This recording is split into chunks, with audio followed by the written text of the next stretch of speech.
Hi YouTube, Regina here from Simply Fundamental. So, today's topic. Today I want to talk to you about breaking bad financial habits, that is. Now, I'm going to speak to you about 5 bad money habits that people have. Now, there are a lot of money habits, but these particular ones, I believe, feed into a cycle of financial instability. And that if you could break these bad habits, you could put yourself on the path to wealth. And in reality, people who manage their money well do not do these bad habits. More often than not, they steer away from these bad financial habits. So let's go into them. The first one that I see is not looking at your statements. This is a really bad financial habit. If you have this, you have to fix it right away. So if you're ignoring your banking and your credit card statements, and if you're not opening your bills, you're putting your head in the sand. And this is a really bad financial habit because you cannot fix what you don't if you don't know what's going on. And so if you're not reviewing your statements, you could be missing opportunities to catch mistakes, to understand that you may be going over on your expenses, or maybe you don't have enough money coming in. It's going to be so much harder to budget and to get your finances on track if you have that bad money habit of not opening or looking at your finances and not looking at your statements. Break that bad habit now. Number 2, robbing Peter to pay Paul. This refers to using one source of money to pay off another. And this could mean that, let's say you have a credit card debt, you take out a loan to pay off that credit card debt, or you take money from your retirement account to pay off a debt that you have. That's robbing Peter to pay Paul. It gives you a sense that you're getting something done, but in reality, you're just moving your money around and you're really not having any traction.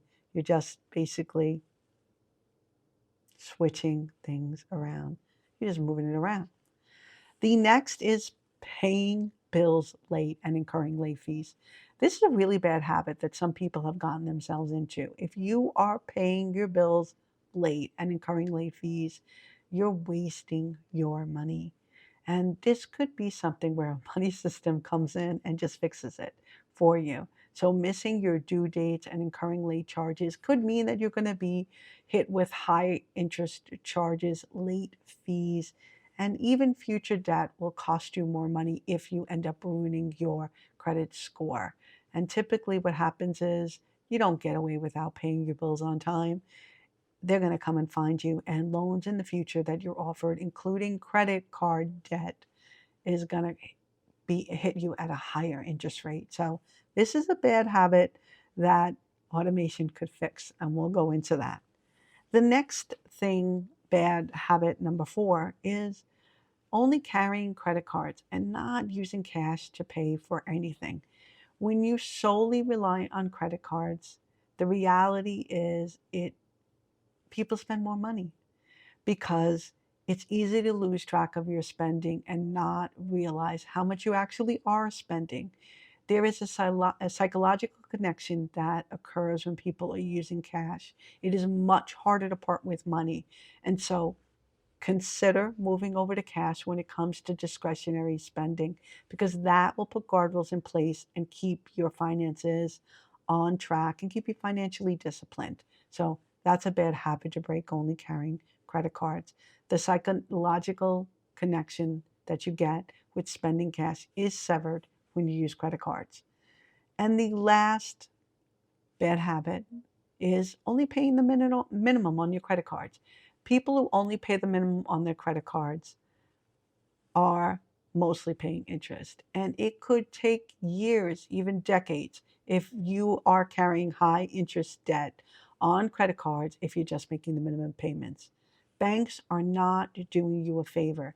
They are looking to increase their profits. And so they know what they're doing when they keep the minimums low. They are trying to keep you in debt longer. So the least the thing you can do is pay more than the minimum each and every month and create a debt payment plan.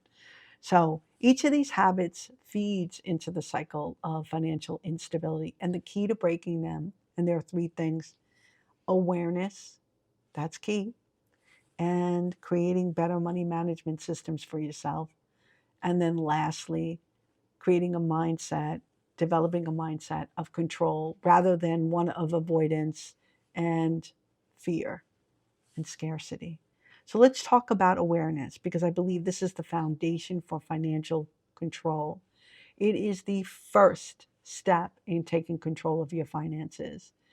Many people are scared to look at their money, and you can't change what you don't acknowledge. If you're not opening up your bills and you don't see where you stand, you could be doing that out of fear.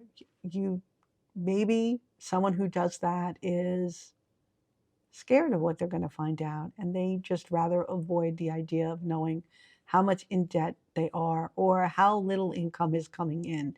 So if you're not looking at your financial statements and your credit card bills and your bills in general, you could be perpetuating a problem and letting it fester and grow in the background until it gets to a place where you might not even be able to fix it if it's so far gone. Anyway, don't let it do that. It's much harder to fix later on if you continue to avoid the problem. With awareness, the key is means regularly reviewing your statements. You need to know where you stand. You need to understand the money that is coming in and out of your life. And so tracking your spending, looking over your bills, understanding where every dollar is going is imperative to do if you want to take control of your money and you want to break the bad habits that you may have developed. This also, another key aspect of financial awareness, is it's going to help you uncover and recognize your own spending patterns. We each spend money in our own ways, and many people make purchases out of habits, out of stress, out of an emotion that they may be dealing with. And even it could be that social pressure they're making decisions based on that without realizing how much money that they're spending over time.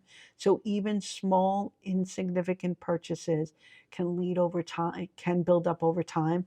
And if you're not going to start looking at your money, then it could be that you're making unintentional choices with your finances. So let's talk about building better money systems. This is automating and structuring your finances. A really good system is about creating one that turns financial awareness into action. So once you've looked at all your bills and you know where you stand and you know the amount of money that's coming in, you can direct it to where you want it to go. You can take the decision fatigue out of the situation. And so you don't have to worry about constantly deciding where your money should go. Automation comes into play, and every month in, every month out, you could be setting up money that goes into savings and investing, and you could be setting up money that goes specifically for spending and for fun. That is one of the great things about money systems. So I personally have my money set up. When my paycheck comes in, a portion of it goes for me for spending. So I do not have to worry about feeling that I need permission to spend my money. I decided that before I had it go into that account so that I don't feel guilty or lacking when it comes to spending my money. I'm intentional with it. And then I have money going in directly going into an account where it is then funneled into investments and into different savings and investment accounts.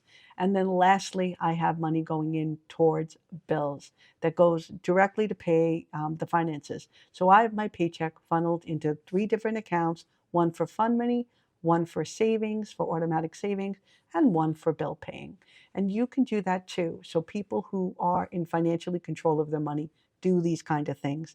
A well-designed money system includes debt repayment if you have debt repayment, and it also includes investment strategies. So it could mean that you have to pay high interest debt off, that if you had one of those bad money habits, that you need to put steps in place, whether you're going to do the debt snowball, attack the smallest debt and put a plan in place to pay that off, or you do the debt avalanche where you go after the interest rate, or a combination of the two. You do what's right for you. Just start from where you are and put a plan in place. And then as that debt is being paid off, you still want to have some money going towards investments and towards savings so that you don't have to rely on the credit cards. But every person's finances are going to be different. So it really depends on the situation that you're in. So look over your finances, be aware of where you stand. It may mean that you have to cut back and go through a period of sacrifice so that you could pay off the high interest debt that you have. And then you can go back to redirecting more of your time to living your life, and some of your money going towards fun money and some of your money going towards wealth building. But then the last of the three different categories is developing a mindset of control rather than one of avoidance. It's about shifting from reacting to being intentional when it comes to your money. People who have a mindset of scarcity can do one of two things with their money. They can hoard it and not spend it when it comes into their hands, or they could spend it recklessly, believing that there is no reason to save because they're just, the moment they have money, they're fearful that they will lose it. And so they end up spending their money recklessly. So shifting to an abundance in control mindset means that your money is going to be managed and grown, and it is going to be directed to where you want it to go, depending on what you want to do with your money. And that means setting clear financial goals for yourself. And eventually, as you're doing all these three things, you are going to put yourself on a path to financial stability.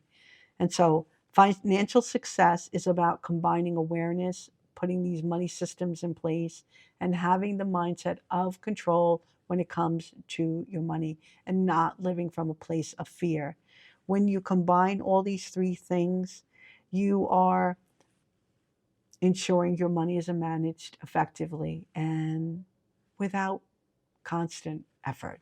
And so that's a really great thing. So it takes you from constantly worrying about money to going to a place where you don't have to think about it as much anymore. Money is a tool and it is a resource. It is not something that is meant to control your life.